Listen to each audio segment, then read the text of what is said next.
میں کوئی بہت لمبی عمر نہیں رکھتا، لیکن مجھے آج سے 35 سال پہلے کے حالات کی ہوش ہے، اور جو میرے سے زیادہ عمر میں ہیں وہ اس سے پہلے کے حالات جانتے ہیں۔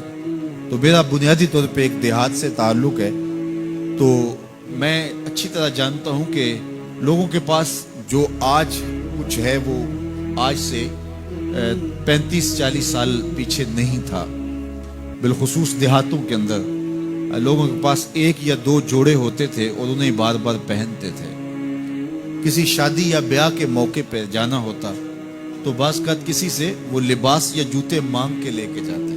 مجھے اچھی طرح یاد ہے کہ اس زمانے میں لوگ اپنے کندھے پر ایک کپڑا رکھا کرتے تھے، اور شادی پر اگر کسی نے جانا ہوتا تو جس کا کپڑا بہت اچھا ہوتا تو اس سے وہ مانگ لیا کرتے تھے کہ میں نے ذرا شادی پہ جانا ہے۔ بڑے بھائی کے جوتے پہن لیا کرتے تھے، اور اسی طرح گزر ہوتا تھا۔ کبھی کوئی شکوہ زبان میں پیدا نہیں ہوا تھا، اور لوگوں کے شکستہ سے کچے گھر ہوتے تھے، اور گھر کے صحن میں ایک درخت ہوتا تھا، دوپہر وہاں کاٹ لیتے تھے۔ اکثر لوگ دوپہر کا کھانا تیار نہیں کرتے ہوتے تھے، دودھ پی کر کے ہی گزارا کر لیتے تھے۔ صبح کو ناشتہ اور شام کو کھانا ہوتا تھا، لیکن اس کے باوجود اللہ کا شکر کیا کرتے تھے۔ یہ پچھلے دن میں گزرا تو دیکھا کہ بچے کھیل رہے ہیں اور غبارے پھوڑ رہے ہیں، اور جب غبارہ پھٹتا ہے نا تو بچے خوش ہوتے ہیں، کہہ لگاتے ہیں۔ پھر دوسرا غبارہ ہے، وہ اس سے کھیلنے لگ جاتے ہیں، اور پھر جب وہ پھٹتا تو پھر خوش ہوتے ہیں۔ تو میں ذرا رک گیا اور اس منظر کو دیکھنے لگا، اور پھر میں نے کہا کہ غبارہ پھٹتا ہے تو یہ بچے خوش ہوتے ہیں، لیکن جب ہمارا زمانہ ہوتا تھا، جب ہم بچے تھے تو غبارہ پھٹتا تھا، ہم رونے لگ جاتے تھے، کیونکہ کھیل ہی ختم ہو جاتا تھا۔ ایک ہی غبارہ ہوتا تھا 5-6 بچوں کے پاس، اور غبارہ پھٹ گیا تو کھیل ختم، تو سارے رونے لگ جاتے تھے۔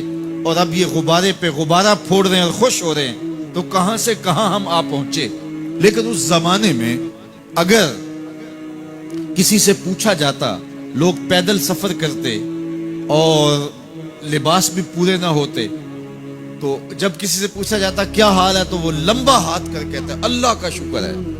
اس کی باڈی لینگویج بتاتی تھی کہ وہ اس کا رواں رواں اللہ کا شکر ادا کر، تو اس کا لہجہ بتاتا تھا، اس کا انداز بتاتا تھا کہ وہ اللہ کا شکر کس گہرائی قلب سے کر رہا ہے۔ تو وہ کہتا ہے اللہ کا شکر ہے۔ اور آج جب کہ اتنی نعمتیں لوگوں کو میسر ہیں، اتنا کچھ نصیب ہے، عالی نسب گھروں میں رہتے ہیں، لمبی لمبی گاڑیاں ہیں، سہولتیں ہیں، آسودگیاں ہیں، آسائشیں ہیں، مالی آسودگی ہے، رہائشی آسودگی ہے، کھانے پینے کے وافر سامان ہیں، ٹیبل پہ اتنے کھانے لگے ہوئے ہوتے ہیں کہ باری نہیں آتی کھانے کی، اور اس قدر لباس ہے کہ موسم گزر جاتا ہے اور بعض لباس بدلنے کی باری نہیں آتی۔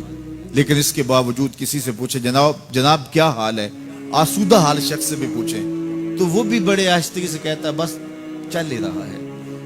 تو وہ زمانہ تھا کہ جب لوگوں کے پاس کچھ تھا نہیں تو لمبا ہاتھ کر کے کہتے تشکر کا لہجہ کتنا دل آویز تھا، اللہ کا شکر ہے۔ اور آج کہتے بس گزر ہو ہی رہی ہے، بس چل ہی رہا ہے۔ تو ناشکری بڑھتی چلی جا رہی، اتنا کچھ ہونے کے باوجود جو ہے وہ ان کا بھی چل ہی رہا ہے۔